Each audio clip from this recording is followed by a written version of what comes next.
From MTN News, you're watching Montana This Morning. Fire sweeps through a large portion of the Gardner business district right along the northern border of Yellowstone National Park. Coming up, some residents talk about this loss to their community. The Gallatin City County Health Department's Board of Health was to discuss the possible mandate of using masks in public areas. That meeting has been postponed. I'm Gabby Crevitt, and I'll have the story coming up. A meeting considering the recommendation and the requirement to wear face masks in public indoor settings. I'm Cody Boyer in Gallatin County. How that meeting was cut short. A little before 6:30 back here in Montana This Morning, Caitlin Corbett and Chet Lehman. Our top story this morning, an intense fire swept through a large part of the Gardner business district yesterday. Yeah, here's a look at video from MTN's Gabby Crevitt taken late last night, many hours after that fire started. You can see buildings still burning. Eyewitnesses tell us fire started in the back room of the two-bit saloon. Those residents say grease in the kitchen caught fire. In the eyewitnesses' words, it blew up like crazy. Now, the Yellowstone Raft Company is in the same building. It was one of the first neighboring buildings to catch fire. Then Rosie's Bistro and Rosie's Pizzeria caught fire, followed by Red's Blue Goose Saloon. Next to the Blue Goose is the Yellowstone Gardner Pharmacy, which is also lost, but the building's still standing. Residents say all a huge loss to the community of Gardner. I mean, I've always been going to that bar since I was a kid, playing pool, eating a sandwich, whatever. And I mean, now that today this fire happened, I mean, it's taken a part of me away. I mean, I came up today for this reason alone, to watch my history burn to the ground. And I know the owners personally, and they're tore up about it just as much, if not more than me. It was like excruciatingly hot. You could feel it. It was like a big old bonfire. And then there was tons of fire engines out here. I can't tell you how many out here, just with their water pumps trying to contain the fire. People were being told to back up, move across the street. It was just crazy. And I know Gardner's the north entrance of the park, so tons of tourists are coming through, and this is just a pretty big tragic incident since some of these buildings have been standing since like the 50s. Now, the Park County Sheriff's Office says crews had to tear down the Blue Goose to prevent that fire from spreading even more. Saloon and the Raft Company buildings just rock walls as of this morning. Rosie's completely engulfed in flames last night. Fire crews say it's only a matter of time before the walls on that will fall in. Now, we were going to be heading to Gardner later today. We'll have more on this fire coming up online and on air here. Again, our thoughts out to the business owners there in that. At this point, no reported injuries, and I think that's the good news in all of that. So, again, we'll continue to follow online and on air on that. Morning temperatures, it is beautiful. It is just chilly. A little chilly. Yeah, especially in West Yellowstone. 28 degrees this morning in West. 39 in Butte. We're sitting at 42 in Belgrade, 44 in the Bozeman area. Clear skies and quiet conditions today. We'll see these temperatures climb quickly back up through the 70s to the low 80s as you head into the late part of the day. I do expect to see a little more wind late in the afternoon. We'll talk about what you can expect as we head over the course of the next few days, coming up in just a few minutes. All right, thank you, Matt. 6:32, our other top story this morning. An angry crowd showed up yesterday at a meeting for the Gallatin City County Health Board. The topic of discussion, making wearing masks mandatory. MTN's Gabby Crevitt was at that meeting and shows us what happened.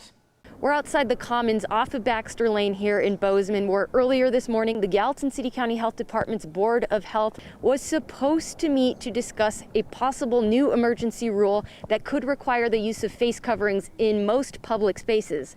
That meeting ended before it could even start. One death in Gallatin County! How dare you do this to us! Emotions were high at the special Board of Health meeting this morning, where the possible requirement of masks and face coverings was to be the main topic of discussion. Things escalated once it was announced the meeting was postponed. People were rude. They were very inconsiderate.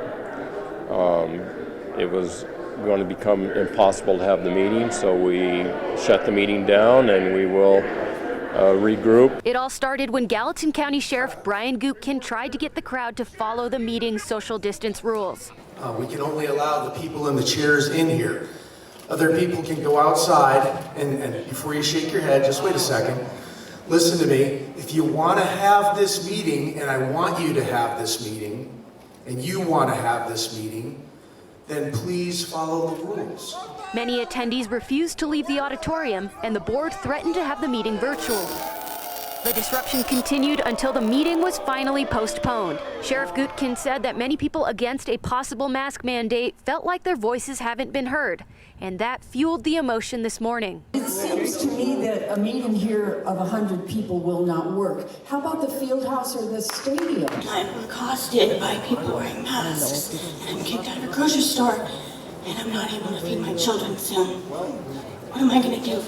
I think there's people that are scared to death of this virus, and there's people that are scared to death of losing what they believe are their freedoms and their liberties under the Constitution. We have to understand that fear is fear and emotion is emotion. It doesn't matter which side you're on, and that we have to control that and be respectful, and then we can have the conversation. In Gallatin County, Gabby Crevitt, MTN News.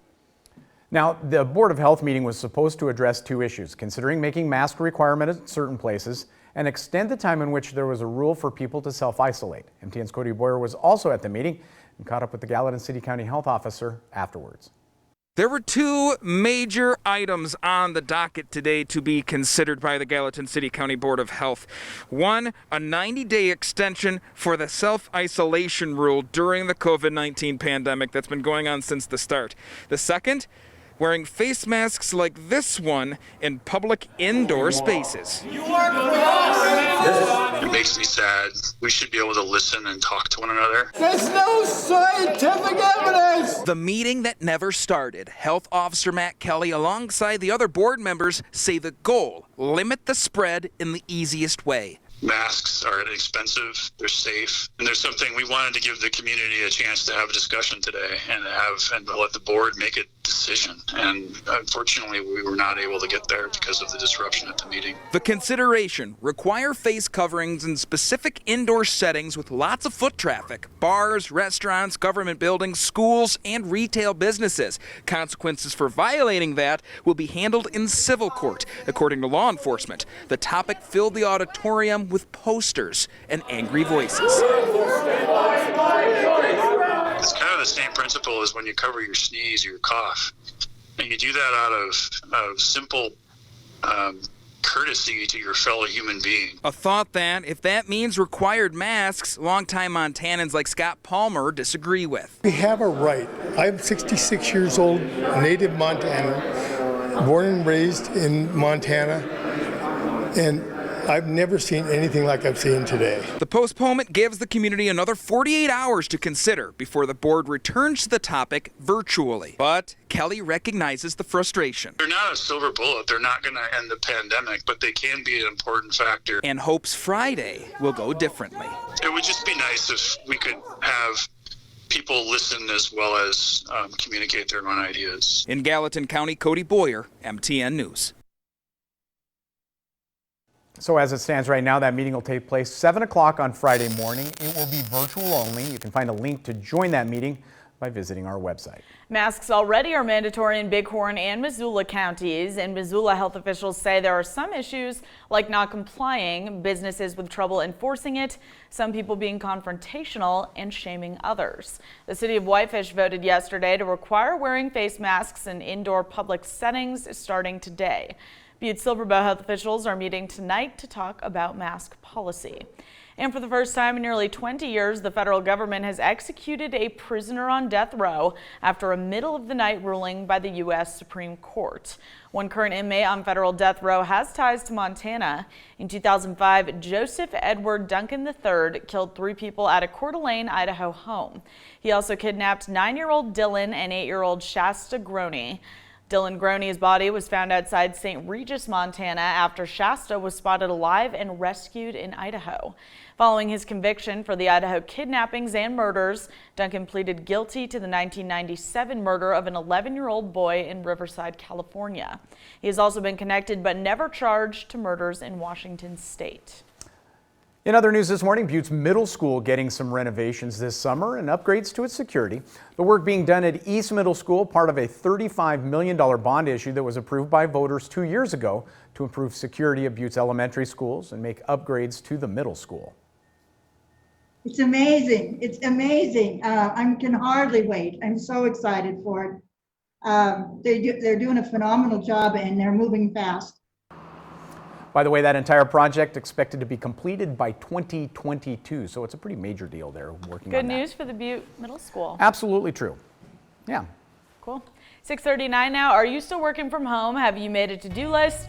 So many questions, but the answer could help you organize and stabilize your life. After the break, we'll explain how a simple list could be the answer. First, though, here's what's ahead on CBS This Morning.